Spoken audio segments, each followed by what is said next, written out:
Ikaze nanone mbahaye ikaze ku ijambo ry'umwimerere, mbahaye ikaze Germain Muhirwa, nkaba mbanje gushimira abakomeje kwiyandikisha cyane, subscribe, kanda like kugira ngo ubutumwe bugere ku bantu benshi cyane, maze ukuri kuzaba bature. Tugiye kuganira rero ku mayobera ya Adamu na Eva, tubwirwa mu itangiriro ayo mayobera ateye ate, ese koko ni inzoka yashutse Eva cyangwa abantu babiduhaye uko bitameze.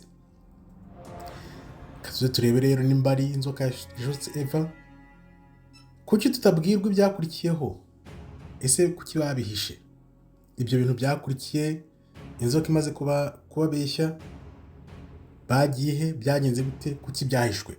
Igisubizo rero tukaba tugiye kukireba mu gitabo cy'intumwa 12. Adamu na Eva ntago bashutswe n'inzoka, ahubwo barabigoretse, baratubeshya. Reka turebe uko byagenze.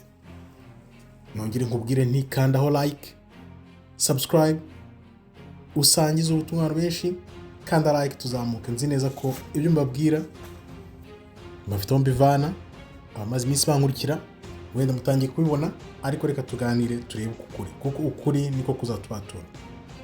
Nzi mu bintu byinshi cyane, ariko noneho amaze gutangira gushaka izi nkuru biri kunira akanyamuneza, ariko bikantera nicyo nakwita agahinda cy'uko mbona ukuntu twabeshywe ngo tuzi Imana, ahubwo turi kure y'Imana. Yaba twari tuzi Imana uko bikwiriye, uko bigomba. Nzi neza ko ibiganiro tugiye kugenda twinjiramo bigenda bibereka ukuntu turi mu buyobe 100%, kuko urugero nkunda gutanga, ntago wabona ibyabaye mu Rwanda 94 Imana ihari ngo ibyihorere, imiborogo iba ku isi yose Imana yihorere.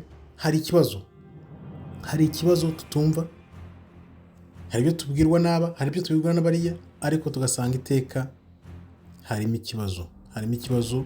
Hari ukuntu ijambo nyaryo ry'Imana twarihishwe, nicyo kibazo gihari, twahishwe ukuri. Ese uramutse usanze inzoka bavuga mu itangiriro atari inzoka yituze, ahubwo ari ikiremwa cyavuye mu ijuru, tukubwira ko ari inzoka, ariko ushobora gusanga ari ikindi kiremwa cyavuye mu ijuru, nk'uko tugiye kubireba. Tubivana he rero? Tubivana mu Giheburayo kugira ngo tumenye koko iyo nzoka bavuga iyo ariyo, icyo cyari cyo kintu ni igiki cyamanutse mu ijuru, cyangwa iyo nzoka bavuga byagenze gute kugira ngo izishuke Adamu na Eva. Reka turebe ukuntu rero iki kinyoma cyabeshywe muntu. Ibyo tugiye kuganira ntibigucike, nzi neza ko bigukangura. Ese aya mateka ya Eva na Adamu atumariye iki?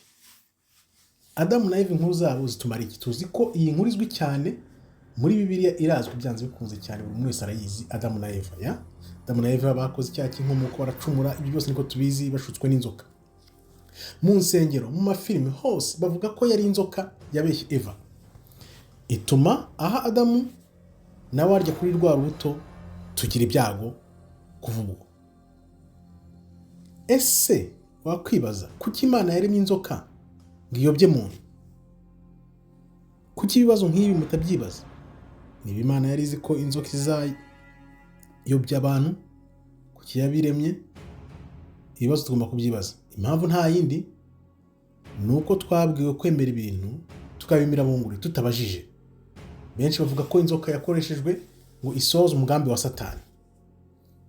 Ese urwo rubuto rwariwe ni uruhe?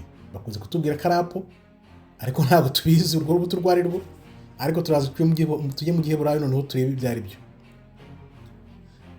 Urebye rero ukoresha Igiheburayo, ntabwo byari kurya urubuto gusa, ahubwo kwari gushaka imbaraga z'umurengera n'ubwenge. Urumva Satani wabashutse, urwo rubuto yabahaye bavuga bashushanya nk'urubuto, ahubwo byari kugira imbaraga z'umurengera n'ubwenge birenze iby'Imana. Uri kubona Satani nyine yavanywe mu ijuru kugira ngo itagera ku mugambi yari igambiriye wo gushaka kwishyira hejuru nk'Imana. Ijambo rero bashyize mu Cyongereza barikuye mu Giheburayo ni nahash, risobanura ibintu bitatu. Iryo jambo nahash risobanura ibintu bitatu, noneho wumve uwabisobanuye wenda uko byagenze. Bwa mbere risobanura inzoka, nk'uko tubizi nyine inzoka isanzwe. bwa kabiri iri jambo nahash risobanura ubengerana, ufite ingufu z'umurengera, ikiremwa gifite ingufu z'umurengera, kitari inzoka ahubwo se yaba ari umumarayika.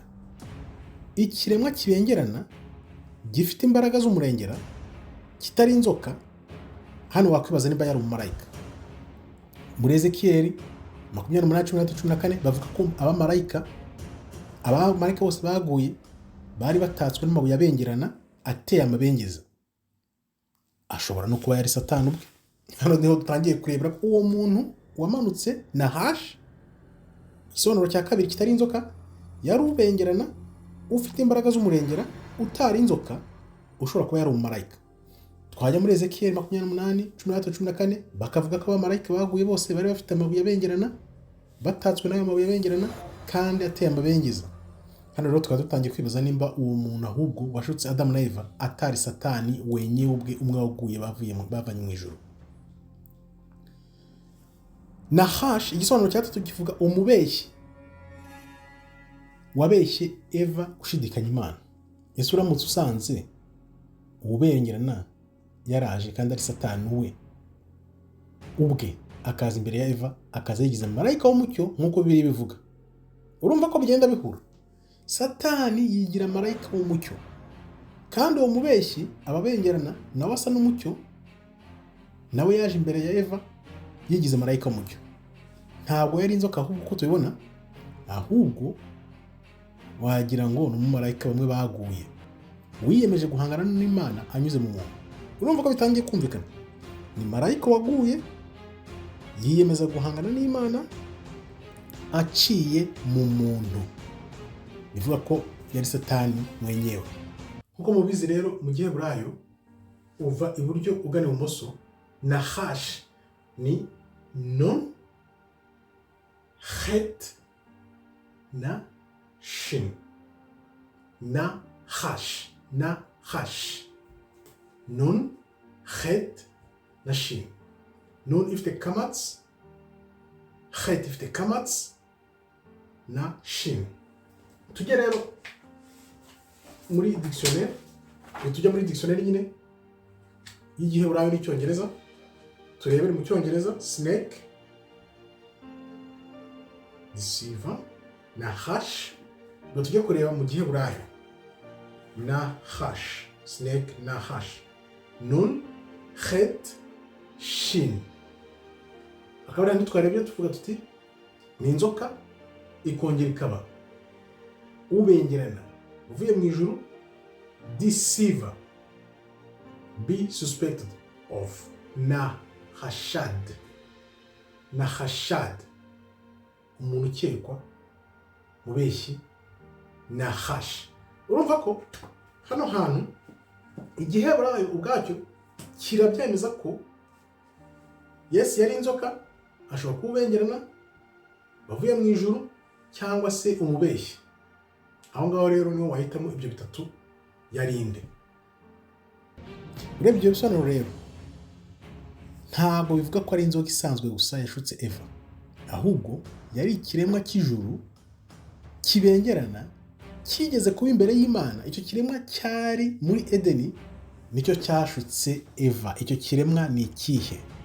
Nahash. Nahash rero ikabihuza neza n'igisobanuro cya kabiri, kuko icyo kiremwa cyaremwe cyamye kiri imbere y'Uwiteka, wibuke, ariko kiza guhinduka umwanzi bitewe n'ubwibone no gushaka kuba nk'Imana.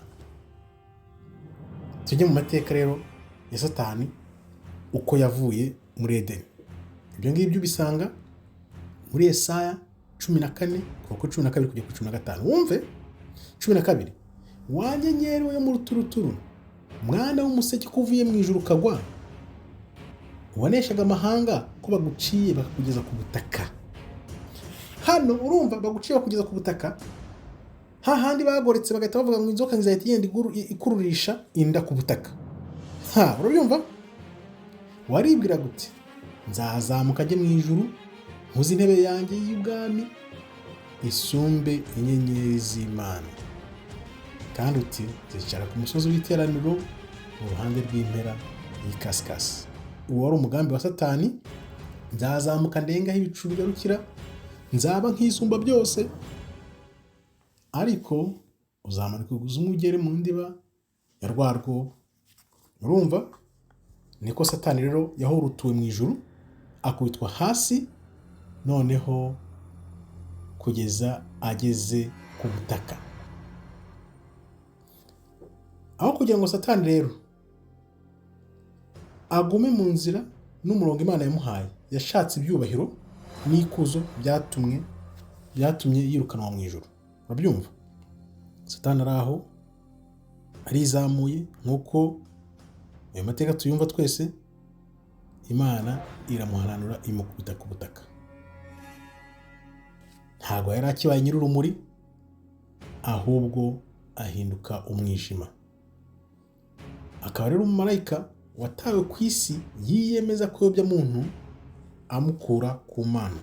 Ni ukuvuga ngo Adamu na Eva, Adamu yahawe ubutware, Satani ariyo hejuru, aramanuwe. Amaze kumanurwa aravuga ati nanjye nta kundi nabigenza, ngomba kwihimura ku muntu ngahangana n'Imana nyuze mu muntu. Akaba ari nabyo bigeretse uyu munsi ubona birirwa batera abantu ibintu kugira ngo bababaze Imana, niko baba batekereza, bahangane n'Imana. Ikibi twemeza kindi ni iki? Wibuke ko Satani amanuka ava mu ijuru yamanukanye n'abamarayika bangahe? 1/3 bose arabamanukana. Hano nahise ntekereza ndavuga ni uzwi ibintu bishoboka ko ashobora kuba ari Satani wayobeje Eva. Nimba yarayobeje abamarayika 1/3, urumva ibi bintu nanjye ndabitekereza nkumva birandenze. Ni gute abamarayika bari imbere y'Imana hafi aho ngaho, noneho Satani akabemeza akabakomfinga 1/3? Tuvuge niba bari nk'ijana, 30 bose bakamukurikira, 33 bakamukurikira bose. Urumva ko ibyo bintu birakomeye. Kubeshya umuntu umwe rero nka Adamu, nka Eva na Adamu, ni ibintu byoroshye. Niba Adamu ari we wari ufite ubutware, noneho Satani akanyura muri Eva akamushuka, n'undi nawe akariyura urutwo bivuga, urumva ko ntabwo yari inzoka nyanzoka isanzwe, ahubwo Satani mwenyewe umwe wamanukanye nawe bamarayika 1/3 waje noneho yihimurira ku Mana anyuze mu muntu. Kuba rero Adamu na Eva baremeye ibinyoma bya Satani, niko kurya kuri cya giti cy'ibyiza n'ibibi, aribyo bita rwa rubuto. Urumva ko bahise bamenya icyiza n'ikibi. Imana yahise ica inzoka, ariko kuri Adamu na Eva, mwe muzagira imiruho mu buzima bwanyu. Hariyo miruho duhura nayo umunsi ku munsi, ibyo turabizi. Bagomba kujya bahora bicuza uko bataye ubusitani bwa Edeni. Narabikubwiye muri ka gatabo maze iminsi mbasomera ka Zedaki. Yego bamenye ikibi n'icyiza, ariko byabasabye ikiguzi gikomeye cyane. Batedeni bava imbere y'Imana, urabyumva? Ariko hari icyizere ko Imana izaca inkoni zamba. Yabiteguye kera na kare ko muntu azacungurwa, Imana ikongera gucungura muntu. Icyo gihe izakoresha Yesu Kristo, aricyo cyatumye Kristo aza, akaba yaranabikoze agira ati birarangiye, it's done. Birarangiye, it's done. Noneho rero Imana ukuntu ari umuhanga, urwo rugamba yarutsinze kera Kristo aza, ariko Satani n'abambari be ntabwo barava ku izima. Barava ku izima, baracyahangana. Ariko uko Kristo nagaruka azafunga igitabo neza, urupfu rukavaho, Satani akavaho, nyuma y'ubutware bwe bw'ikinyagihumbi, byose turabizi ko ariko filime izarangira. Icyo gihe rero Kristo amaje kuza, nibwo yatsinze urupfu. Atsinze urupfu rwa burundu, nkuko nzabibabwira mu mavideo tuzakora ejo. Amwe y'aho abantu bapfa, iyo bapfuye bajya bakubwira ko iyo bagezeyo nta rupfu ruba rugihari. Niko rero Kristo yatsinze urupfu, ararunesha burundu. Kristo akaba aduha intsinzi y'ubuziraherezo. Yesu Kristo aduha intsinzi y'ubuziraherezo. Byabaye itegeko igihe cyose, Satani ntacyo ashobora kubihinduraho. Itegeko ry'akataraboneka mu mateka y'isi kabisa, kuko Satani yari azi ko yabirangije ashuka Eva akabona kugera kuri Adamu, we yari azi ko abirangije. Kristo araza arazuka. Kuzuka kwe Yesu Kristo bikaba bitwereka ko abamwizera twese tuzagira ubugingo buhoraho. Kuba yarakubiswe agapfa agahambwa ariko akazuka ku munsi wa gatatu bitwereka ko natwe tuzagira ubugingo buhoraho. Yesu Kristo kandi akaba yaratwunze n'Uwiteka Imana uhoraho, Imana yacu. Yatsinze urupfu, adukiza ibyo byaha, noneho anatwunga n'Imana yacu. Urumva? Nta kundi kuntu twari kuzasubira ku Mana, ntitwari ku byishoboro bwacu. Umugabo umwe yaracume tugira akaga, ariko undi mugabo umwe aratwitangira tubona imbabazi. Biratangaje cyane no gushima Uwiteka Imana isumba byose, cyane cyane nk'ibintu maze iminsi ndi gusoma ndabireba, ibyo ntangiye kwinjiramo nkabona kugenda mu ntegera Imana, amenya Imana ko mbona biteye ubwuzu. Yes, tuzi ko Imana ibaho, ariko uko ugenda ujya mugumamo ugenda wegera Imana. Mwese muzabibona ari uko turebye ziriya video, aho abantu iyo bapfuye aho bajya, aho abantu iyo bapfuye bajya, niba uzatangira kuvuga uti reka nanjye nshaka Imana nyikunde n'umutima wanjye wose n'ubwenge bwanjye bwose n'imbaraga zanjye zose, kuko umutima wawe nzi kuzakubwira nti uve mu byo urimo utangiye ushakisha Imana. Nta gihe dufite, niyo mpamvu batuyobya, ngaho turi mu buzi, ngaho turi mu bintu by'amasiporo, imipira, ibyo byose. Ikiremwa muntu kigahora kiri ku nkeke yo kurangazwa. Ubuzi twirirwamo ntabwo ari byo bintu twaje gukora hano ku isi. Imipira twirirwamo ntabwo ari byo twaje gukora hano ku isi. Ibintu byose twirirwamo biturangaza ntabwo ari byo twaje gukora ku isi. Ariko Imana nayo nyine yaratwohereje ihazwa uko hameze, ariko nzi ko muri mwebwe mu bantu bankurikira ni ibintu karineretswe. Nzi ko harimo abantu bazagira ubuntu n'ububasha bwo gushaka mu maso h'Imana koko bya nyabyo bikomeye, muzatanga ubuhamya mukavuga ati twamenye Imana nyamana. Ko ntago wambwira ukuntu abantu baba bazi Imana, bakunda Imana, abantu baba babayeho mu mashyari, amatiku, imwiryane, guhemuka, kugambana. Soma Abaroma 3:10-18 urebe biriya bintu byose barondora biri mu bantu. Ntabwo bishoboka. No kuvuga ngo ntabwo tuzi Imana, ntabwo tuzi Imana, ahubwo birababaje. Nanjye ndashakisha nkavuga ati Imana wambabariye kweri nkamenya na kimwe cy'igihumbi cyawe, tukamenya ukuri. Ariko tuzacukumbura, namwe nzi ko muzabikunda, mukaza mu kuri tugatangira tugashakisha ukuri. Reka dukomeze rero. Mbere yo kurangiza nanone maze ngusabe kanda like nimba utarayikanda, turi hafi gusoza. Naringeze hano aho Kristo yatwunze n'Uwiteka uhoraho Imana yacu. Umugabo umwe rero akaba yaracumuye, tujya mu kaga gakomeye, undi nawe araza araducungura, tubona imbabazi. Umwanzi ashobora kugaragara nk'umunyaboko uyu munsi, ariko umugambi w'Imana n'imbaraga Imana ifite zirenze ibyo twebwe twakwishoboza, zirenze ubuzima bwacu. Niyo mpamvu yataba umwana w'Imana Yeshua HaMashiach Kristo, niko yitwa, sinzi ko iryo zina warurizi, yitwa Yeshua HaMashiach mu Giheburayo. Imbaraga ze zirenze izacu. Kubera Kristo rero intsinzi yabaye yacu, ni mucyo tuyakire, tuyisigasire mu mitima yacu, tuyivomere ijambo nyajambo, ijambo rya jambo, ijambo ry'umwimerere. Tubwire rero icyo utekereza.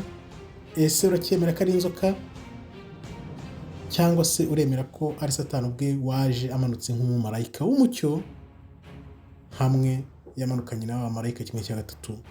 Ubwo uratubwira icyo utekereza, tanga igitekerezo cyawe, ubundi tuganire nkaba n'abahaga. Iyi nkuru rero kugira ngo uku kuri kubabature. Kuko urumva iyo utangiye kumenya ukuntu Satani yamanukanye n'abamarayika akaza ku isi, noneho kugira ngo yihimure ku Mana akayobya muntu, urumva ko ibyo bintu byibuze birumvikana. Ariko kutubeshya ngo ni inzoka ngo yamuhaye urubuto, iyo nzoka byaje kugenda gute, yagiye he, byagenze gute? Ariko kuba ari Satani n'uyu munsi rukigeretse yibwira ko yayobya inyoko muntu kugira ngo ijye mu irimbukiro, ntibishoboka kuko Kristo yaragitsinze. Umunsi tukaba turirimba tuti haleluya, Yeshua HaMashiach Melech HaMalachim, umwami w'abami niwe mukiza wacu Yesu Kristo twaboneyemo ubugingo. Nkaba mbashimiye rero abakomeje kwiyandikisha mwese, mwese musakaza iyi nkuru kandi like kugira ngo ubutumwa bugere ku bandi. Uko mugenda muza muntera ingabo mu rutugu, niko nanjye ngenda niyubaka nshakisha hirya no hino. Ndabizeza ko tuzakomeza kugenda turushaho gucukumbura ukuri kwahishwe umuntu kugira ngo kuko ukuri kuzatubature. Nkaba mbashimira none baragije Uwiteka Imana kubw'umwami wacu Yesu Kristo Yeshua HaMashiach. Imana ibarinde kandi ngira nti shalom shalom, toda raba tov meyod.